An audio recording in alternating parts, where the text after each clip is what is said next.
Welcome back to Carneades.org. Today we're going to be looking at the question, is life inherently horrible? Specifically, we're going to be looking at David Benatar and the Pollyanna Principle. Now, we've done a video on David Benatar before.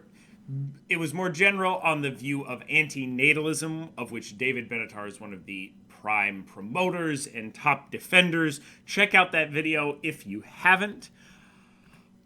But for now, in order to support his antinatalist argument that it's wrong to have children, David Benatar argues in How Bad is Coming into Existence that life contains much more bad than good. In this video, we're going to delve much more deeply into this argument. To do this, he first uses three psychological phenomena: the Pollyanna Principle, Adaptation, and comparison, which we'll go into in a sec, to undermine our ability to judge our own welfare. Basically, what he's saying is there are these psychological principles which mean that we're really bad at judging how much good there is in our lives, that we drastically overestimate the amount of good in our lives, and our lives are actually really horrible. Then he's going to claim that these principles show that we have more bad than good in our lives under three objective measures of quality of life. So instead of using our own personal measure of welfare, we're going to use some more objective measures of quality of life: hedonism, desire, fulfillment, and objective lists. I'm going to talk about hedonism here. So I'm going to briefly summarize Benatar's argument that the hedonist theory of life actually results in more bad than good. Then I'm going to attempt to demonstrate that the Pollyanna Principle is in fact going to result in the opposite conclusion that Benatar draws in the case of the hedonistic theory. Alright, so the Pollyanna Principle, as Benatar states it, is the psychological claim that people are more likely to remember and predict positive events than negative ones. According to Benatar, this means that even though people may claim that their lives are very good, their lives are actually much worse than they realize, since they are only remembering and anticipating the good events and forgetting and ignoring the bad ones. So, similar to the series that I did a while ago, The Skeptic and the Shrink, the Pollyanna Principle is one of those psychological principles which says, you think you're good at doing this thing, but actually when we test people in labs, they're really bad at doing this thing. And in this case, that's remembering how much good they had in their lives or predicting things correctly. This is in line with a number of other studies that have claimed that, well, people that are depressed actually have much more realistic pictures of their lives, and it makes sense evolutionarily in that if we actually realized all of the bad things that were happening in our life, maybe we wouldn't want to continue living. Now, you can doubt the psychological methods there, and you can doubt the particular cases, but Benatar is going to rely on this principle. And what I want to show in this video is not to question the principle itself, but rather to show that this principle, even if we accept it, isn't going to do what Benatar wants it to do.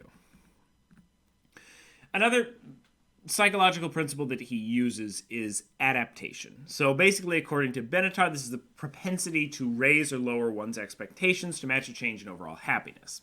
If you start experiencing chronic pain, for example, after a while, you're not going to view it as bad, since you'll be used to it, biasing your self-assessment towards more positive conclusions.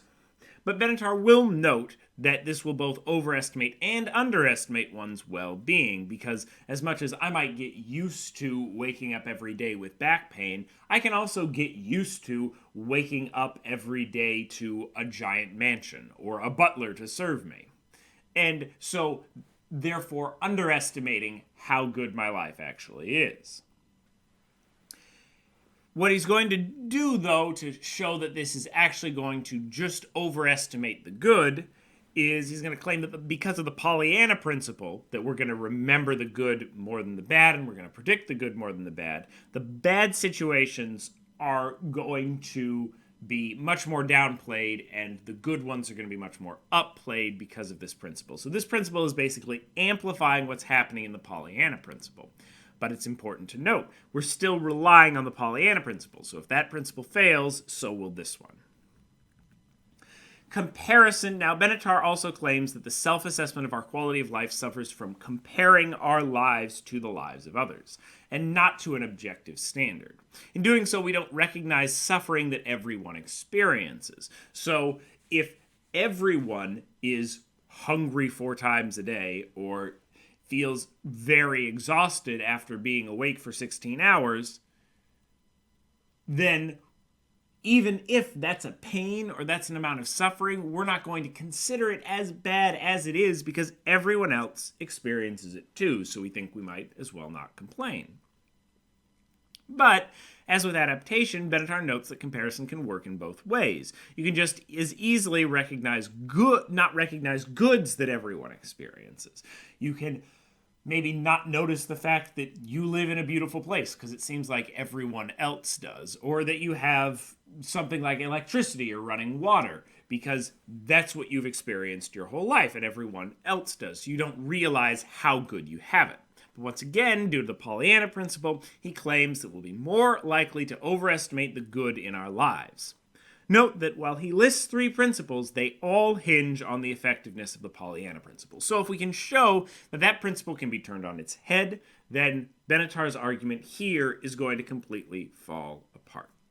Now, it's important to note for Benatar's larger argument, he doesn't need this argument to uphold his antinatalist picture. Basically, he has also argued that since no pleasure is not a bad thing, and no pain is a good thing, it is better to have neither pain nor pleasure than to have both, regardless of how much of one or the other you have. And that's going to build into his argument not to have children. This is just him trying to kind of double down and give you a second argument that you might believe that. So even if this one falls apart, the whole antinatalist project isn't done. And there's many more ways to get to antinatalism than just Benatar's perspective.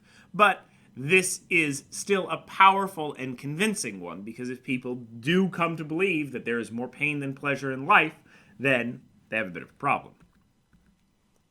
Now, the quality of life theories, I'm not going to go into all of them. We're going to touch on hedonism because I think this is where Benatar's argument is going to fall apart.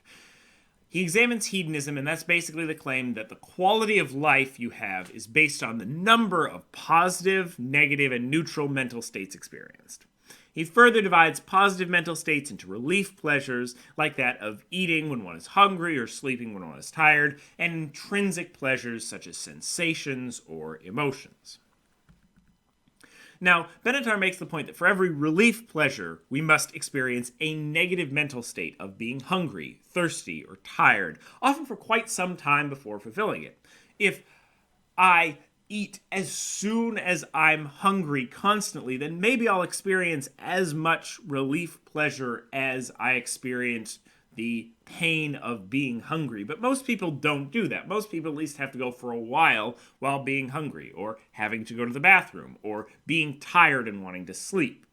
If all of those things happen, or anticipating something good that's going to happen and not being able to stand that you have to wait for it for a long time. But the problem is, as Benatar states it, we remember what we eat and the positive mental state from that, but we forget the incessant discomforts that plague everyone frequently because of the Pollyanna Principle, adaptation, and comparison, but also mainly because of the Pollyanna Principle.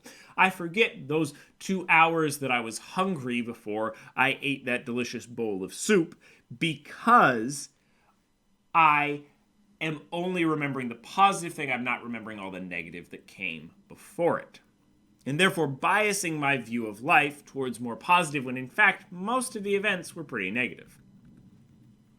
And though Benatar is going to admit that intrinsic goods are going to exist, and he'll say that things like maybe eating a bowl of soup can both be a relief pleasure and an intrinsic good because you're not just eating to relieve the pain, but you're eating your favorite bowl of soup, he claims these are not worth the cost of the constant, relentless, negative mental states which we experience but do not remember. Or we end up discounting because we're used to them or because everyone has them. However, it seems to me that there are mental states which Benatar fails to count, and these are going to undermine his argument. actively thinking about memories. It seems that when someone is on the bus going home from work, they might think back on all of the good things that happened to them during the day. Based on the Pollyanna Principle, it seems that they're going to think more about the good things that happened than the bad. But in doing so, in that active thinking about those memories, they put themselves in a good mental state. And those mental states need to count too. I'm on the bus, I may be hungry or uncomfortable for other things, but my secondary mental states might be positive because I'm thinking about something that went really well that day, or a delicious bowl of soup that I ate. Either way, I'm put in more a positive kind of secondary mental state because of those memories. One might think that you remember good mental states just as much as you remember bad ones, so while these states of memory might add to your total experiences, they won't affect the difference between positive and negative experiences. But, according to the Pollyanna Principle, as Benatar argues for, it says that we're much more likely to remember positive mental states than negative ones. So even if our first-order experiences are mostly negative, our experiences of reminiscing are mostly positive.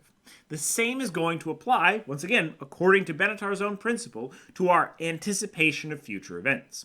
Even if there are more negative events than positive ones in our future, we're going to predict more good future events than bad by the Pollyanna Principle, and therefore spend more time in the positive mental state of anticipating good things than the negative mental state of dread.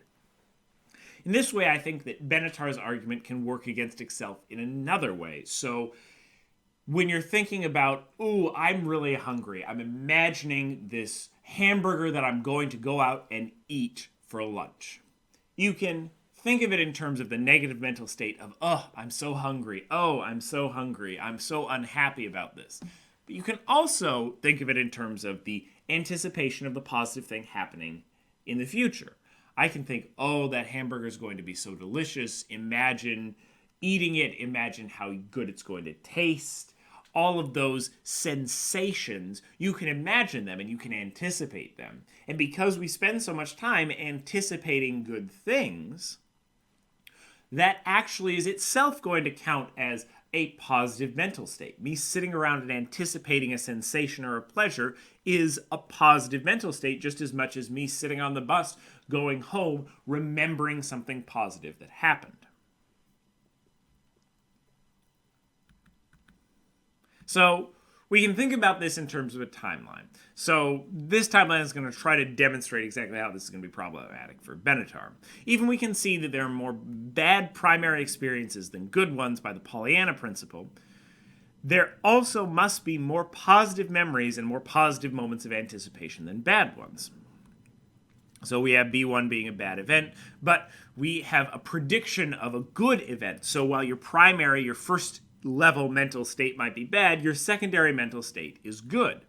You might have another bad primary event, but a prediction of a good event in the future. Then you finally get to a good event. See, we have vastly more bad than good events in the primary experience, but also on top of that good event, maybe you're predicting another good event in the future. And you're predicting a bad one too, but predicting bad events is much less common than predicting good events.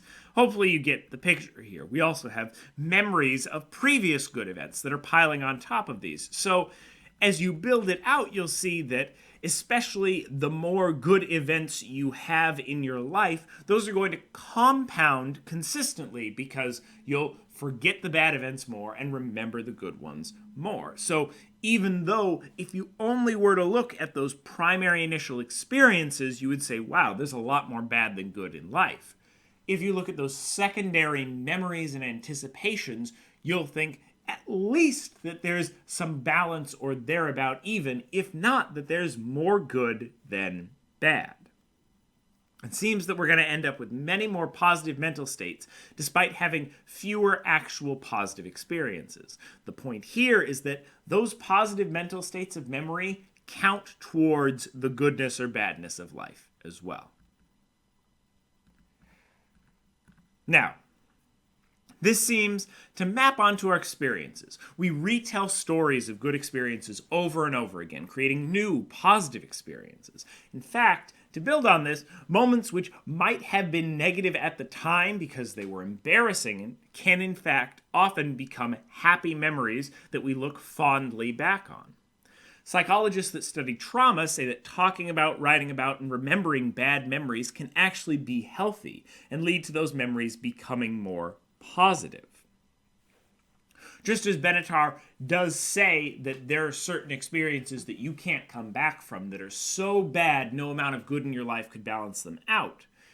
In fact, remembering those experiences positively and talking about them and reframing them in a narrative of strength or a narrative of overcoming them actually may make your life better. And it may put you in a situation to look back on those things positively and start to balance out those extremely traumatic events. The experience of waiting for a delicious dinner is not just a negative one of being hungry, but a positive one of imagining how delicious that dinner will be.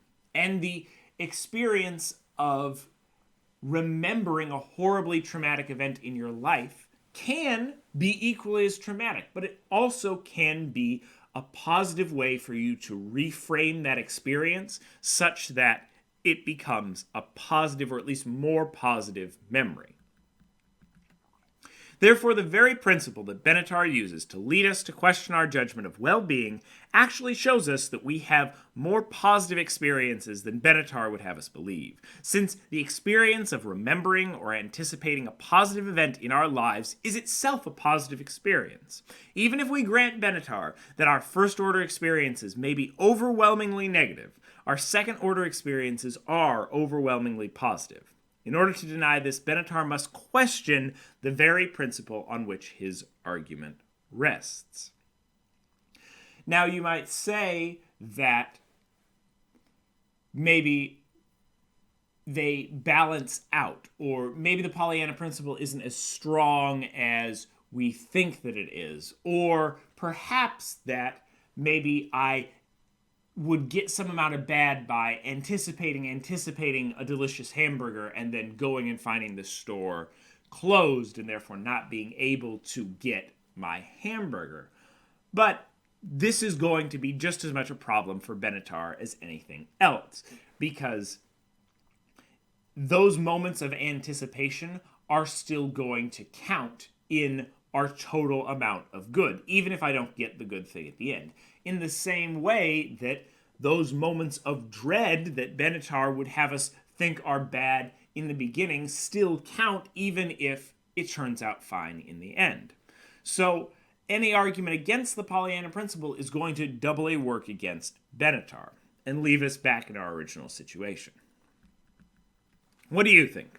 Is there more bad than good in our lives? More harm than pain? Note that even if this objection holds, it will not defeat Benatar's whole argument, as he also claims that any amount of pain experienced from existence is a harm, since a lack of pain is a good thing, but a lack of pleasure is not a bad thing. And like I said, there's a lot of more ways for him to build this argument. But this specific argument that life is inherently bad, that we have inherently more pain than pleasure in life, seems to fall apart under the weight of its own principle.